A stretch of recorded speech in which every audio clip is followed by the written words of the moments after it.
The Underground Railroad, the secret network that freed thousands. A whisper in the night. Silent, heavy, and tense. The moon hides behind clouds, and the air is thick with fear and hope. Somewhere in the south, a pair of bare feet presses into the damp earth. A man, or maybe a woman, or maybe a child, slips away from the cabin they've always known. Heart pounding. Every twig snap feels like thunder. Every shadow feels like an enemy. They know one thing. If they're caught, the price is brutal. Whips, chains, maybe even death. But still, they walk. Why? Because somewhere to the north, freedom is waiting. And along the way, hidden in plain sight, lies a secret network so daring, so ingenious, that it would go down in history as one of the greatest acts of defiance in America. The Underground Railroad. What? Was the Underground Railroad? The Underground Railroad wasn't a railroad at all. No iron tracks, no steam engines, no tickets punched. Instead, it was a network, a living, breathing resistance system, built not of steel but of courage. It was a collection of safe houses, barns, back rooms, caves, and even church basements. And it was powered by ordinary people who became extraordinary. Heroes, the conductors and station masters who risked everything to help enslaved men, women, and children escape bondage. And those who escaped? They weren't passengers in some cushioned car. They were the brave souls who gambled their lives for the chance to taste freedom. The Underground Railroad became a symbol of rebellion, of hope, of survival. But make no mistake, it wasn't a story of safety. It was a story of danger. It was a story written in whispers, signals, and songs, under the constant threat of capture. The power of silence and secrecy. Imagine the courage it took. The Fugitive Slave Acts meant that anyone who was caught escaping could be dragged back into chains. Not only that, anyone helping them could face prison, fines, even violence. Slave catchers roamed the countryside, hunting human beings like animals, and yet, in the quiet corners of America, whispers spread. There's a way out. Sometimes the signal was a lantern glowing in a window. Sometimes it was a song sung in the fields. Follow the drinking gourd, code for following the North Star. Sometimes it was a quilt hung on a line, its patterns marking the way. This wasn't just survival. This was genius, a secret language built into the rhythms of daily life, invisible to oppressors but clear as day to the enslaved. The first sparks of resistance. The Underground Railroad didn't appear out of nowhere. Its roots ran deep in the earliest forms of black resistance. As long as there was slavery, there was escape. From the very beginning, enslaved Africans resisted, running away to Native American communities, forming maroon societies in swamps and forests, creating pockets of free black life in the shadows of slavery. By the late 18th and early 19th centuries, these scattered acts began to weave together into something greater, a network. Quakers, free black communities, and abolitionists began to provide structured aid. They weren't waiting for permission. They acted, and as America grew, so did the railroad. By the mid-1800s, it stretched like invisible threads across the country, from the deep south to the northern free states, and even across the border into Canada, where slavery could not reach. Fear, fire, and faith. Picture this. It's midnight. A family of 4 is hiding in a root cellar beneath a stranger's home. Above, patrols pass by, dogs barking in the distance. The children cling to their mother, trying not to cry. In that moment, faith is their weapon. Hope is their armor. And the railroad is their lifeline. Every successful journey was a miracle of coordination. A conductor guiding them from one safe house to the next, traveling by night, sleeping in barns or caves by day, moving closer to the promise of freedom. With every painful step, the railroad wasn't fast. It wasn't safe. But it was freedom's artery, pumping life into the struggle against slavery. Why the railroad mattered. Let's be real. The Underground Railroad didn't free every enslaved person. Millions remained in bondage until the Civil War tore the institution apart. But that doesn't mean its impact was small. Every single escape mattered. Every soul who broke free was a living, breathing rebuke to the lie of slavery. Every conductor, every station master, every safe house. They weren't just helping individuals. They were striking at the very heart of a system built on human suffering. The railroad showed the world, and more importantly, it showed enslaved people, that resistance was possible. That freedom was real. That no system, no matter how brutal, was absolute. The mystery and the legacy. Even today, much of the Underground Railroad remains wrapped in mystery. It wasn't written down in detail at the time, for obvious reasons. It had to remain secret to survive. What we know comes from whispered stories, oral traditions, and the accounts of those who lived it. But its legacy? That echoes loudly. It lives in the songs. It lives in the churches that once opened their basements. It lives in the courage of Harriet Tubman, William Still, and countless others who will appear later in this story. And it lives in the truth that when human beings refuse to accept injustice, they can build networks stronger than chains. So, picture this. The year is 1835. Somewhere in the South, another family makes the choice. They slip into the night, guided only by faith, the stars, and a whisper passed from one soul to another. Follow the drinking gourd. Freedom lies ahead. The story of the Underground Railroad is about to begin. The name Underground Railroad sounds almost mythical, and in many ways it was. But before it became a symbol of resistance, it was something much simpler. Survival. The first tracks laid. The 1700s Evan. In the earliest days of slavery in America, enslaved Africans were slipping away from plantations.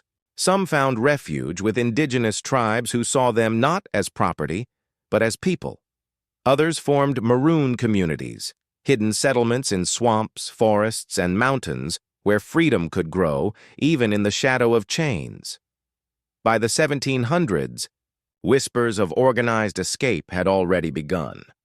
The Quakers, a religious group that believed slavery was a sin, quietly began helping enslaved people find shelter. Their faith taught them that all humans were equal before God, and they acted on it. Barns, cellars, and meeting houses became the first safe stations. This was the earliest blueprint for what would later become the railroad: trust, secrecy, and the quiet bravery of ordinary people. The role of free black communities. Let's pause here, because it's critical to understand. The Underground Railroad wasn't just white abolitionists risking their lives. The backbone, the beating heart, was black communities themselves. Free black men and women in the North, and even some in the South, became the lifeblood of the railroad. They knew the dangers, the codes, the routes. They were the first to offer shelter, the first to raise funds, the first to risk capture to help others. People like William Still, a free black man in Philadelphia, recorded the stories of hundreds of fugitives. His secret journals became a historical treasure. Black churches which became hubs of planning, hiding, and protection. These weren't just helpers. They were leaders. They carried the railroad on their shoulders. The shadow of the fugitive slave. Act by the early 1800s, slave owners realized they had a problem. Too many enslaved people were slipping away. Too many whispers of freedom were echoing in the night. In 1793, the U.S. government passed the first Fugitive Slave Act, making it a crime to help runaways. But instead of crushing the railroad, it pushed it deeper underground. Conductors got smarter, stations got safer, the songs got louder. Then, in 1850, came the hammer, the second Fugitive Slave Act. This law was brutal. It forced even free states in the North to capture and return fugitives.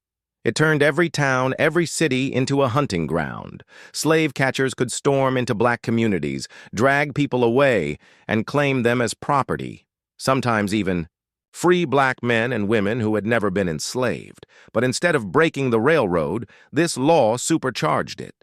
More abolitionists joined the cause. More secret routes opened, and more enslaved people, knowing the danger, still chose to run. Because freedom, even risky freedom, was worth everything. Canada, the promised land. For many escaping slavery, the North wasn't far enough. Even in states like Ohio or Pennsylvania, danger lurked. Slave catchers could drag fugitives back south, and the law would protect the captors. So the destination shifted. The true promised land became Canada, beyond U.S. jurisdiction, beyond slave catchers' reach. Tens of thousands of fugitives made their way there. Towns like Windsor, Chatham, and St. Catharines in Ontario became havens. There, freedom wasn't a dream, it was reality. And in those communities, black families built schools, businesses, and churches. Proof that given freedom, they could thrive. Why it worked? Think about this. Enslaved. People had no maps, no phones, no GPS. Slave catchers had dogs, guns, the law, and money on their side. So how did the railroad succeed? Because it ran on faith, trust, and community. It worked because thousands of ordinary people chose to resist. Some were Quakers, some were abolitionists, but most were just neighbors, farmers, mothers, fathers, ministers, and strangers who saw injustice and decided not to look away. It worked because of a simple truth. When humans unite against cruelty, they can outwit even the strongest system. The Underground Railroad wasn't a single track, it wasn't one line. It was 1,000 small acts of courage strung together like stars in the night. And when you connect those stars, you see a constellation, a map to freedom. But who were the people behind this network? Who risked their lives to keep it alive?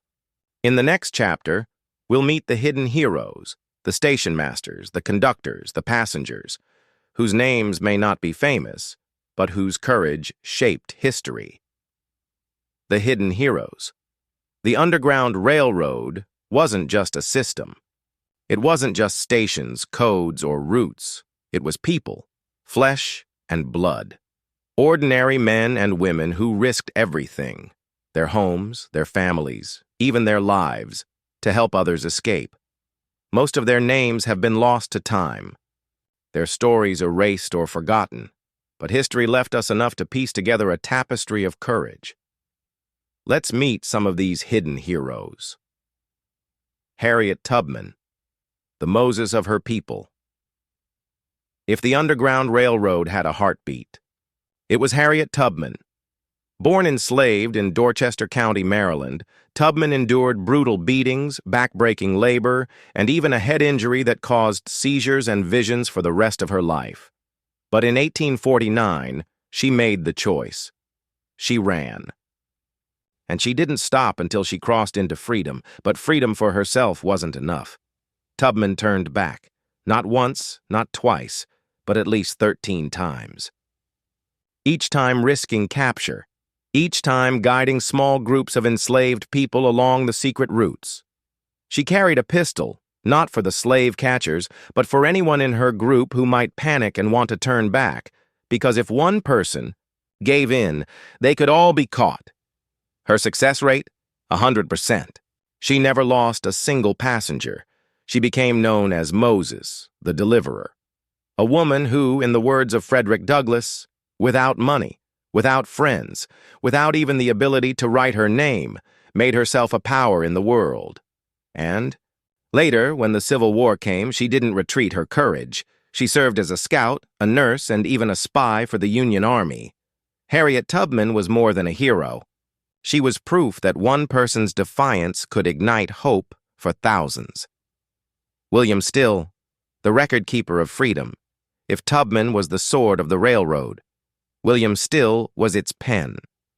Born free in New Jersey, Still became a leader of Philadelphia's anti-slavery society. He opened his home to fugitives, guided them north, and, in an act of remarkable foresight, he wrote down their names, their stories, their journeys. These records were dangerous. If slave catchers found them, still could have been imprisoned. But he kept them anyway, hidden until after the war. Thanks to his work, we know the personal stories of hundreds who escaped, families reunited, mothers carrying infants, men who had been whipped until their backs were scarred, yet walked into freedom with dignity. Still's book, The Underground Railroad Records, remains one of the most important archives of this hidden movement. He wasn't just saving people. He was saving memory. And in saving memory, he ensured the world could never deny what happened. Levi and Catherine Coffin. The station masters, the railroad, had its generals and its soldiers, but it also had its architects. Levi Coffin, a white Quaker from Indiana, and his wife Catherine became known as the President and First Lady of the Underground Railroad. Their home wasn't just a house. It was a fortress of freedom. Secret compartments, hidden passageways, and a kitchen that never ran out of food for the hungry. It's estimated that the Coffins helped over 3,000 enslaved people find freedom. Their neighbors knew. Slave catchers suspected. But Levi and Catherine never stopped. When asked why, Levi simply said, "The dictates of humanity came in opposition to the law of the land, and we ignored the law." In their defiance, they showed that sometimes true justice requires breaking unjust laws. Frederick Douglass, the voice that couldn't be silenced. Not all heroes worked in the shadows. Some took the fight to the stage, the pulpit, and the printed page. Frederick Douglass escaped slavery himself, disguising himself as a sailor to make his way north. Once free, he became one of the most powerful voices of his time. A writer, speaker, and leader whose words pierced the conscience of America. But Douglass didn't just speak. He acted. His home in Rochester, New York became a station on the railroad. He sheltered fugitives, gave them food, clothing, and directions north. He used his platform not just to condemn slavery, but to expose the courage of those who resisted it. He reminded America that the fight wasn't abstract, it was human. The unnamed thousands. But let's be clear, for every Tubman, Still, or Coffin, there were thousands whose names we'll never know. The black families who hid fugitives in their barns. The Native Americans who sheltered them in forests, the white farmers who left food along fence posts, the free black sailors who smuggled fugitives aboard ships, the women who stitched coded messages into quilts, the children who carried secret notes across town. These were the lifeblood of the railroad. Their bravery didn't come with fame, books, or monuments. It came with whispers, handshakes, hurried footsteps in the night. It came with the knowledge that being caught meant prison, or worse. And yet, they did it anyway. The disguises that fooled the system. Some escapes read like spy novels. Ellen and William Craft pulled off one of the boldest. Ellen, a light-skinned woman, disguised herself as a wealthy white man traveling with his slave, William. Bandaged to hide the fact she couldn't grow a beard, Ellen even pretended to be injured so she wouldn't have to sign papers. They boarded trains, stayed in hotels, and crossed state lines, all while being chased by suspicion. But they made it. Their daring escape became legend. Henry Box Brown took another approach. He literally mailed himself to freedom. Packed inside a wooden crate, he endured 27 hours of darkness, suffocation, and pain as abolitionists shipped him from Virginia to Philadelphia. When the box was opened, Brown stood up, stretched, and declared, "How do you do, gentlemen?" His story spread like wildfire, becoming one of the most daring escapes in history. The thrill of escape, every successful escape, was a victory. Every person who crossed into freedom chipped away at the system of slavery itself. But the tension was always there. A wrong turn, a barking dog, a knock at the door in the middle of the night could end it all. And yet they kept coming. One by one, family by family, footstep by footstep. By the 1850s, estimates suggest more than 100,000 enslaved people escaped through the Underground Railroad. Each story was unique, but together they formed a living testament that no system, no matter how brutal, could cage the human will to be free. The Underground Railroad wasn't a train of steel and iron. It was a train of courage, faith, and defiance. It carried no tickets, no timetables, no guarantee of survival, but it carried something stronger. It carried hope, and with every escape, that hope grew louder, brighter, unstoppable. The railroad's legacy is clear. Freedom is not given. Freedom is taken. And as long as people are willing to fight, the railroad will never truly stop running. Don't let these legacies fade. Like, share, and subscribe. It takes just a second, but it carries a lifetime of history forward.